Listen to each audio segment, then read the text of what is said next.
के काहे बानी हमके घूरा ऐनक में झुलफी झाड़ के जीजा हाथ जन लगाई संपत्ति हदौड़ा साध के जीजा हाथ जन लगाई संपत्ति हदौड़ा साध के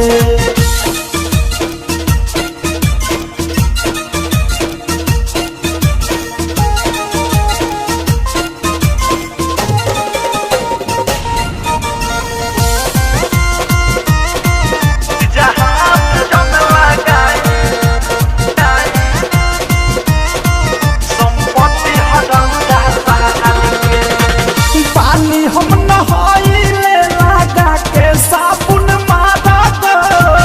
काहे देखो तानी चली नजर के चादर बड़ी रहन खराब बताओ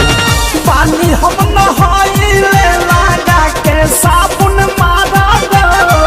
काहे देखो तानी चली नजर के चादर काहे देखो तानी चली नजर के चार गो शक हो जाए जो उनका शक हो जाए जो उनका मुँह है हमके मार के जीजा हाथ जन लगाई संपत्ति हदौड़ा साध के जीजा हाथ जन लगाई संपत्ति हदौड़ा साध के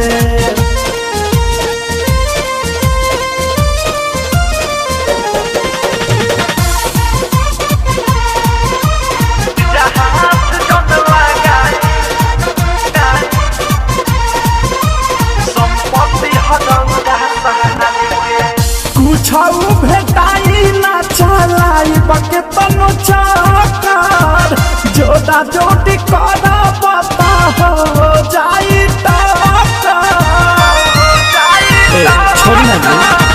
कुछ भेटाई ना चलाई बके तनु चक्कर जोड़ा जोड़ी करा बता हो जाई